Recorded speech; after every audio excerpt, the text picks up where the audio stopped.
When does poverty become evidence of evil? When does desperation look like a curse?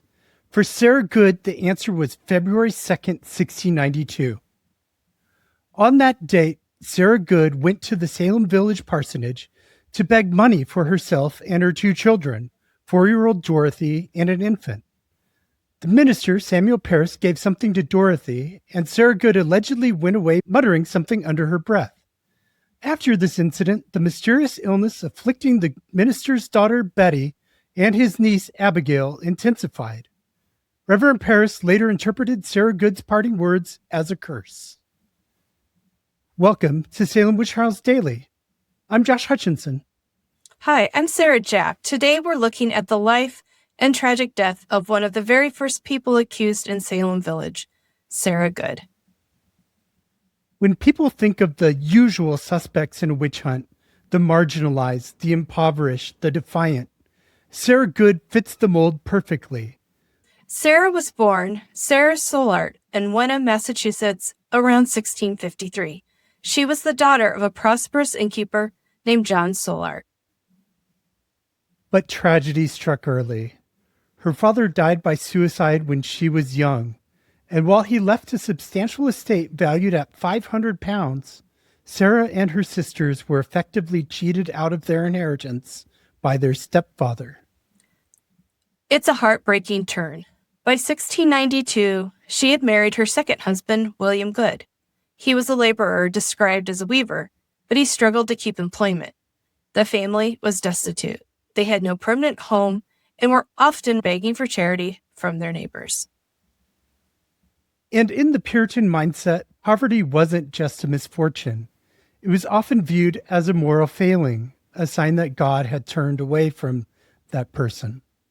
Sarah Good might not have been quiet about her situation either. If she was refused charity, she was said to walk away muttering. She claimed she was reciting commandments or psalms, but her neighbors feared she was muttering curses. And this reputation made her an easy target. In February of 1692, when the sickness began in the household of the minister, Sarah Good was named alongside Tituba and Sarah Osborne as one of the tormentors. On February 29th, the warrant was issued.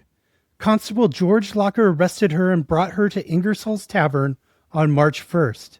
Because the crowd was so massive, they had to move the examination to the nearby meeting house. The transcript of her examination by magistrates John Hathorne and Jonathan Corwin is intense. They pressed her hard. They asked, "What evil spirit have you familiarity with?" And Sarah Good didn't back down. She answered simply, "None." When they asked why she hurt the children, she replied, "I do not hurt them. I scorn it." I scorn it. That resistance is so powerful.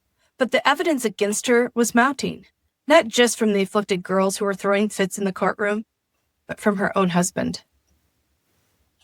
That's one of the saddest parts of the story. William Good testified against Sarah. He called her an enemy to all good and openly said he feared she was a witch. It wasn't just Sarah who suffered. She was a mom. When she was arrested, she had a daughter, Dorothy, who was between 4 and 5 years old, and she had given birth to a baby girl in December. That infant was taken to jail with Sarah. We know that the conditions in the Salem and Boston jails were horrific. Cold, filthy, and expensive, as prisoners had to pay for their own upkeep. Tragically, the infant died in custody before Sarah was executed. And little Dorothy. Sometimes she has been referred to Dorcas, but her name was Dorothy. They arrested her too. At 4 years old, she was interrogated, confessed to being a witch, and claimed her mother had given her a snake as a familiar. Dorothy was chained in the dungeon. Though she survived the trials, she was permanently traumatized. She lived the rest of her life in poverty and instability. Back to Sarah, who never confessed. She maintained her innocence to the very end. On July 19th, she was taken to Proctor's Ledge to be hanged alongside 4 other women. And it was there that she delivered one of the most famous lines in witch trial history. The Reverend Nicholas Noyes urged her to confess, telling her she was a witch and she knew it. Sarah Good declared, "You are a liar. I am no more a witch than you are a wizard. If you take my life, God will give you blood to drink."